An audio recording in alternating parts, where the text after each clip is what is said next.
ഇത് നമ്മളൊരു ചമ്മന്തിപ്പൊടിയാണ് ഇട്ടുണ്ടാക്കുന്നത്. അപ്പോൾ ആദ്യം മുളകൊന്ന് വറുത്തെടുക്കുക.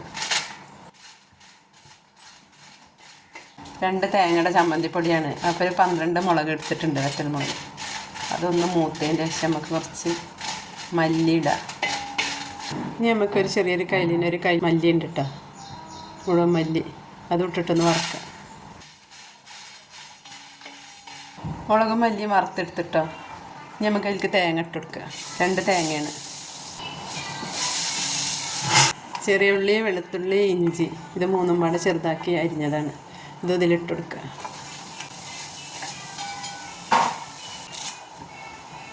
കറിവേപ്പില കുറച്ച് കൂടുതൽ ഇട്ട് കൊടുക്കുക.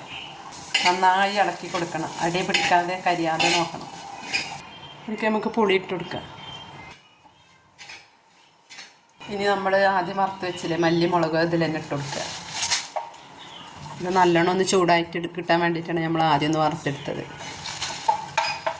ആവശ്യത്തിനുള്ള കല്ലുപ്പ് ഇട്ട് കൊടുക്കുക. നമ്മൾ ഈ വേപ്പിൻ്റെ ഇല എടുത്തിട്ട് നോക്കുക. വേപ്പിൻ്റെ ഇല ഇപ്പോൾ പാകം അയക്കണം കേട്ടോ. ഇനി ഉരുളിയുടെ ചൂട്ടിൽ ഒന്നും കൂടി മൂത്തോളൂ. നമുക്ക് ഗ്യാസ് ഓഫ് ചെയ്യാം. ഇതിന് ചൂടാറിയതിന് ശേഷം നമുക്ക് മിക്സിയുടെ ജാറിലിട്ടിട്ട് പൊടിച്ചെടുക്കാം.